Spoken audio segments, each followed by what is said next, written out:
Hello! Today we are reading chapter 23 of Genesis. Um, I like to say when I get the chance to talk about Bible with my friends, I like to say that the Bible is our manual.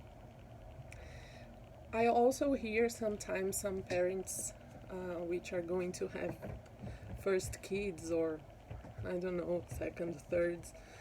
But I hear a lot that, oh my god, this this baby is not coming with a guide.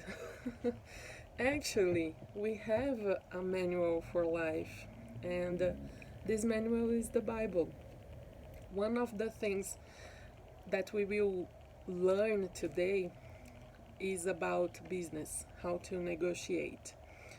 And the Bible brings teachings for every area of our lives, even sex. Yeah, sometime a day we will get to this book which talks about this. But today, for example, we will see the Bible teaching about business, how we should behave when we are doing any negotiation or trying to find out the best price for something. I will do the reading, the the full reading of it, indicate the verses. I will do some comments and highlight for you this part of business, and we will talk about it at the end. Okay? If you hear my dogs, they are here and there's something outside, like calling their attention. So don't bother, please. Okay, Genesis 23. Sarah dies and Abraham buys a burial ground. Sarah lived to be 127 years old.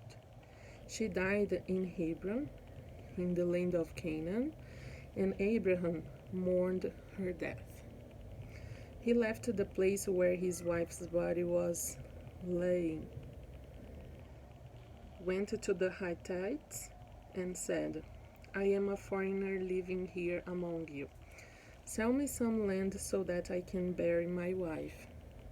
They answered, Listen to us, sir. We look upon you as a mighty leader.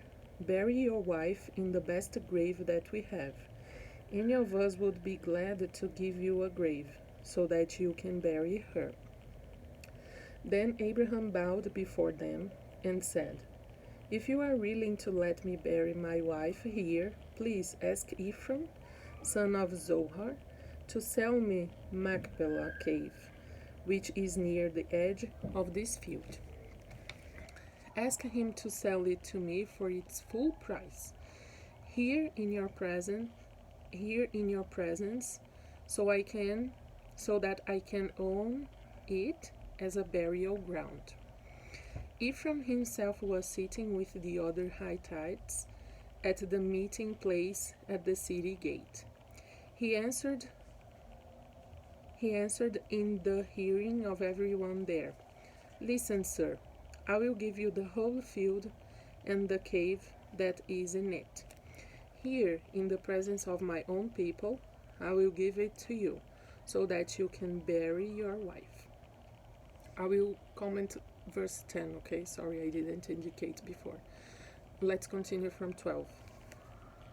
But Abraham bowed before the Hittites and said to Ephraim, so that everyone could hear, May I ask you please to listen? I will buy the whole field, accept my payment, and I will bury my wife there. Ephraim answered, Sir, land worth only 400 pieces of silver. What is that between us? Bury your wife in it. Abraham agreed and weighed out the amount that Ephraim had mentioned in the hearing of the people, 400 pieces of silver, according to the standard weight used by the merchants. That is how the property which had belonged to Ephraim at Machpelah east of Mamre became Abraham's. It included the field, the cave which was in it, and all the trees in the field up to the edge of the property. It was recognized as Abraham's property by all the Hittites who were there at the meeting. Then Abraham buried his wife Sarah in that cave in the land of Canaan. So the field which had belonged to the Hittites and the cave in it became the property of Abraham for a burial ground. So this is the chapter 23, and as I said, we will do some comments beginning from the verse 10. The city gate, when it says Ephraim himself was sitting with the other Hittites at the meeting place at the city gate. The city gate was where business were made at that moment, at that epoch. And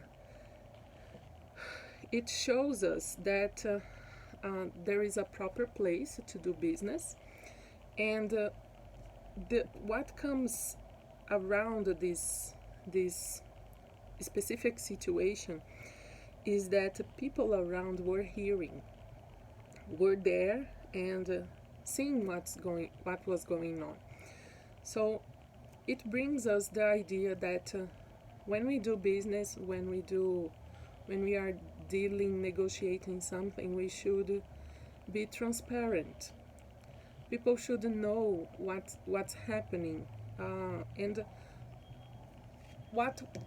what we are negotiating about. Of course, not everybody should know exactly what we are doing as business, but the people involved should be clear of what they are negotiating. And today we use contracts, written contracts, to provide the rules, how things will be done, and it should be always be transparent. A Christian, a person who believes in God and who wants to do the right thing, will always act like this, being transparent and crystal clear in everything that this person is doing. And one second characteristic of who has God as its God and likes to please Him and to do what's correct comes here in verse, let me see, I'm sorry, I forgot to mention too. It is in verse okay, verse 15, when Ephraim says, "Sir, land worth only 400 pieces of silver. What is that between us? Bury your wife in it." We saw that many people offered him the option of getting as a present the land to bury her wife, to bury Sarah, but he didn't want to take advantage of those people. Maybe they were feeling sorry for him, of course, because Abraham was grieving his wife, the person who he met since he was a child, as he got married with his half-sister, and they shared a whole life together. And can you imagine how that can be sad, to lose a person that was always with you? Everyone has already lost someone important in life, and we know how we feel. We know how people around feel sorry for us. And although these people here around Abraham wanted to be kind to him and maybe give a land for him to bury his wife, Abraham wanted to buy it, and he wanted to buy it for its full price, as it says in verse 9. "Ask him to sell it to me for its full price," Hirion presence so that I can know it as a burial ground. He wanted to buy it. He wanted the land where he would bury his wife to be his. And that makes me think. Okay, another thing. In this verse that I mentioned before, verse 15, everybody was offering Abraham the land, a land, as a gift. He wanted to pay for it. And the owner of the land, which Abraham wanted to bury Sarah, was owned by Ephraim. And Ephraim offered sometimes to give as a present, but in a certain moment he said the price, what would be 400 pieces of silver between us? Okay, he was offering as a gift, but why did he say the price? Did he really want to give as a gift? The same situation is that when someone offers us the last piece of cake of theirs and we accept, maybe the person was just offering to be kind. We should be sensitive to what's going on, to the situation. We need to observe well and understand the context. Sometimes the person is offering to be kind, just kind. If you go there and eat the last piece, which would be the most delicious for the person. So be attentive. Let's be attentive. Let's be sensitive to the real situation around us. Another thing that I learned from this chapter is that we should pay the just price. My mother, she does handicraft things to sell. She does eco bags. She sells some things like that, handmade. And we got to experience sometimes people wanting to buy her stuff, but putting the price,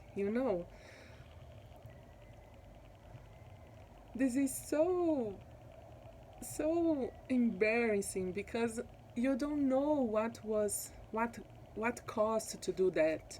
You don't know how it was hard or not. You don't know how to do that. This person knows what she's doing. And you put the price. Come on. We should be willing to pay the correct price for anything that we purchase. Of course, there are some cultures, for example, the Jewish, they like to negotiate, and maybe they will put a very high price so he will get what he really wanted at the end. But we should be attentive to the context where we are in, and make an effort to be fair to these people who work for us and pay what it costs. Pay the just, be just with people. And maybe this person is selling something for you, and that money will be what he will use to eat, what he will use to feed their family. So I think it pleases God to be what I think that pleases God in this chapter. Being transparent in our business, be crystal clear, understand that there is a place to do business, not everywhere, and try to be just with the price we are paying. Pay what it costs. It really costs. And be fair to the people who provide services for us. That's it. Let's go to chapter 24.